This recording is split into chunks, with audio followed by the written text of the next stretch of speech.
कई बार हमें लगता है कि हमारी परेशानियों की वजह हमारे परिवार वाले और उनके कर्म हैं।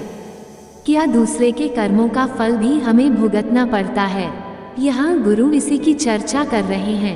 प्रश्न: क्या मेरे कर्मों में मेरे करीबी लोगों का भी योगदान होता है? अगर हाँ, तो इससे मैं कैसे निपटूं? गुरु: यह मत सोचिए कि आपके परिवार के लोगों के कर्म खराब हैं और उन्हें शुद्ध करने की जरूरत है। कौन जानता है कि कौन किसके कर्मों का फल भोग रहा है? हो सकता है कि उनका कहना कुछ और ही हो।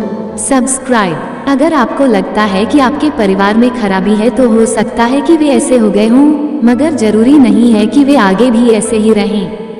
चंद्रमा की तरह उनकी भी अलग अलग अवस्थाएं होती हैं, वे भी अलग अलग दशाओं से गुजरते हैं। उनके प्रिय अप्रिय चेहरे होते हैं। ऐसा इसलिए होता है क्योंकि एक परिवार में बहुत करीबी होती है। आपके जीवन में जो कुछ होता है उन सब की जिम्मेदारी आपकी है। इसका मतलब है कि यह सब आपके कर्म हैं। जब आप आध्यात्मिक पथ पर होते हैं तो कर्म शब्द का संबंध हमेशा आपसे होना चाहिए। लेकिन बुरे दौर से गुजर रहे किसी इंसान के बारे में कोई राय कायम करना और यह सोचना कि यह उसके कर्मों का फल है, बिल्कुल गलत है। इससे आप अपनी बुनियादी इंसानियत खो देंगे। किसी और के कर्मों से आपका कोई मतलब नहीं है। यह आपके कर्म है कि आपको किसी की तकलीफ का साक्षी बनना पड़ रहा है। कर्म सिर्फ आपसे जुड़े हैं। आप जैसे ही किसी और के कर्म की चिंता करने लगते हैं, आप एक बुरी शक्ति बन जाते हैं। बुरा का मतलब सिर्फ बुरा इरादा नहीं है। बुरा का मतलब है कि चाहे आप कुछ भी करें, उसका आपके आसपास मौजूद लोगों के लिए नकारात्मक नतीजा ही निकलेगा।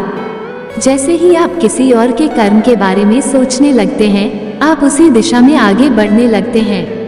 आध्यात्मिकता में हम इसी चीज को ठीक करने की कोशिश कर रहे हैं। आपको समझना चाहिए कि जो कुछ भी होता है उसका संबंध सिर्फ आपसे है। चाहे आपके आसपास के लोगों से आपको दुख मिल रहा हो या खुशी, इसकी वजह सिर्फ आपके कर्म हैं। इसलिए अपने परिवार की तरफ से जमा होने वाले कर्म की चिंता मत कीजिए, ऐसा कुछ भी नहीं है। परिवार सिर्फ आपके मन की उपज है।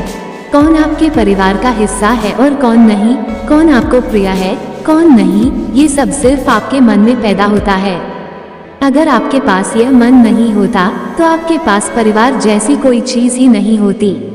इसका मतलब है कि वे सब आपके ही कर्म से जुड़े हैं। जब आप ये बात जान लेते हैं कि आपके जीवन में जो कुछ घटित होता है उसकी वजह आप हैं, तब आप एक संयुक्त व्यक्ति बन जाते हैं। वरना आप अस्त व्यस्त और बिखरे हुए रहते हैं। आमतौर लोग इतने बिखरे हुए होते हैं और अपने आसपास की इतनी सारी चीजों से उनकी पहचान जुड़ी होती है कि उन्हें एक जीव के रूप में एकत्रित होने में लंबा समय लग जाता है। एक बार जब ऐसा हो जाए तो आप जो चाहते हैं वो पल भर में आपका होगा।